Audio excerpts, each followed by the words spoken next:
This is Pav Bamber here for PSB Sports. I'm at Punch London here today, and I've managed to bump into British light heavyweight champion, the wise guy, Mr. Frank Buglioni. How you doing, Frank? Yeah, very well, thanks, Pav. Good to see you, mate. And you as well, Frank, firstly, obviously it's been announced now by Matchroom Sport that you've got your big British title defence coming up against Summers. How's everything going ahead of that? And obviously, fight night is under a month away now. Well, I'm very excited to get back in there. Had a good win before Christmas to win the British light heavyweight title, and then I took a couple of weeks off, let all the cuts heal, started training again in the new year. Was doing really well. I was flying in camp, and then got cut in sparring. Unfortunately, the same issue with the head guard that cut me previously in the pull out for September. So got that rectified. Got a nice new head guard. And I've been absolutely flying in camp, got a nice bit of sparring lined up now, and I'm ready to rumble. That's great, and obviously with Don as well, I know Don's obviously busy, he's got Derek, he's got other fighters as well, but obviously, you know, you made that switch over from Pascal Collins, and so far everything's been quite successful on the Don. So how's everything going in that area? You've had obviously the British title win, and now you're looking to obviously push on and defend that belt, I assume, with Don. Yeah, if I can get a couple of defences in, I'd love to win the belt outright. It hasn't been done in my division for about 25 years. So to do that, and the guys that have won it recently, Nathan Cleverly, Tony Bellew, Owen McKenzie, Clinton Woods, to name a few, they're great fighters. So to be amongst those sort of names, and then to win it outright is a real honour. So yes, definitely something I'd like to do. But that being said, if something bigger presents itself, opportunity-wise, then I'll have to look at it. Sure, and I mean, what have you seen so far from Summers? I mean, what sort of things are you working on in the gym to prepare for his certain style? Because I remember when, you know, obviously fought Jose Burton, great fight for the fans, and obviously great victory. And obviously, I think afterwards, a lot of people were aware that your tactics was to obviously cut off the space in the ring, get to Jose as much as you could, and you got in close range and obviously stopped him. So what sort of things have you learned about Summers that you're hoping to implement on fight night? Well, I think my tactics for moving forward anyway, I'm a come forward fighter. That's naturally for me. I have a very good work rate, especially now I'm comfortable at this weight. I'm not drained when I make the 12 stone 7 limit, so I can implement my fitness, my strength, my inside fighting. But what I'm doing is I'm tightening up everything else. So my defence is going to get a little bit more. Going to get, well, as Don says, he wants it watertight. Don't want to take any right hands, any shots. So that's really coming together. So I'm working on my own weaknesses and strengths rather than looking too much at Ricky Summers. I think Ricky Summers, he does all the basics well. So there won't be so much as having a tactical game plan, as he'll have to come and beat me at my fight, and my fight will be a high pressure fight. If he wants to beat me, he'll have to work harder than me, punch harder than me, and be able to take a shot better than me. I don't think he can do that. Has there been any update at all on a potential rematch with Jose Burton, mainly because of how exciting the fight was for the fans? Obviously, when a promoter or even fighters sometimes, when they're involved in such a great fight, their stock rises naturally as well. So has there been any talk maybe of that rematch? It's always the first fight. Obviously, listen, the potential's there. But that being said, I've got to fight on mandatory. Probably around September, October time. So depending on who my mandatory is, if it's not Jose Burton, then he doesn't get the fight. But what I will say is that possibly I'll have him as my last voluntary defence.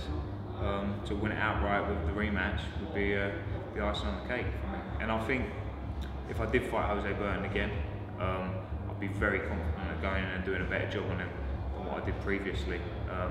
He'd have to come out of his hometown. He wouldn't have had the unbeaten record behind him. He's now been beat. He now knows that he's beatable, and I've never lost to him. So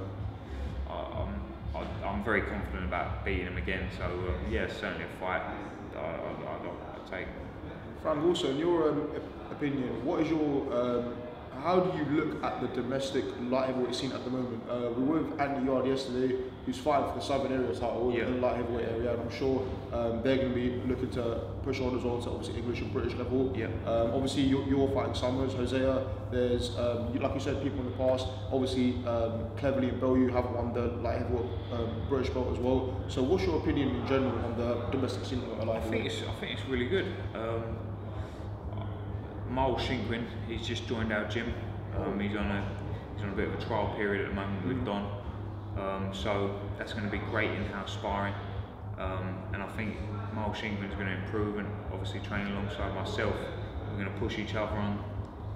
Because I rate Miles Shinkrin. He's a very good fighter, and I think if he gets his training routine right and he gets the right sparring, I think he'll go on to higher levels. So I'll be passing the baton down to him in the light heavyweight division. I also think John McIntyre's a good fighter. I always had him for a lot of sparring for the British title fight, so he's a good fighter. He's the English champion. And then obviously Jose Byrne, Callum Johnson, Commonwealth champion. You got Tom Baker, so it's a great division. I put myself at the top domestically. Nathan Cleverly, obviously world level. So I'll be certainly want to deal with the domestic scene, and then certainly challenge Nathan Cleverly for those honours and being like the prestige of the best lightweight in the country. Absolutely, and obviously I've got to speak to you. Obviously you mentioned there Miles Shinkrin is now part of the gym with Don. I've got to speak to you about fellow gym as well, Derek Chisora. But obviously he's got a huge fight coming up against Robert Helenius, fighting him for the rematch in Finland again. Obviously first fight, great fight. Derek lost, but although popular opinion was that he actually won that fight. I had him win that fight. Derek, he's a funny character. You never know what you're going to get with Derek, but to be honest, his boxing speaks for itself. I think when he turns up, he can mix it with the best of them, and if he really wants something, then he's a very dangerous man. So no, Derek Chisora, he trains hard, he puts the work in, and then as long as he turns up on the night, he's a very hard man to beat. Absolutely, and speaking on the world scene as well at the moment, Kovalev and Ward was announced. Second fight that was announced as well recently. I think they had their press conference on it last week. I mean it's a very interesting fight because first fight it was close. Some people thought Kovalev won, some people thought Ward won. So how do you see going this time? I thought Ward nicked the first fight. And I think he'll do a better job on him this time. Andre Ward is one of those fighters that once he knows the style, he'll be even better at nullifying Kovalev's strengths. Kovalev's a great boxer as well as a big puncher, but I don't feel that he has too many plan Bs. Whereas Andre Ward, I think he can really he can box really well on the inside. He's very strong, he's very compact. And I think he won that fight with his work on the inside. Landing the good shots, the uppercuts, the body shots, and I think it will start a little bit sharper this time round. I mean, Andre Ward was out of the ring for a while. Kovalev was obviously keeping him busy, so I certainly lean towards Andre Ward doing a better job on Kovalev this time.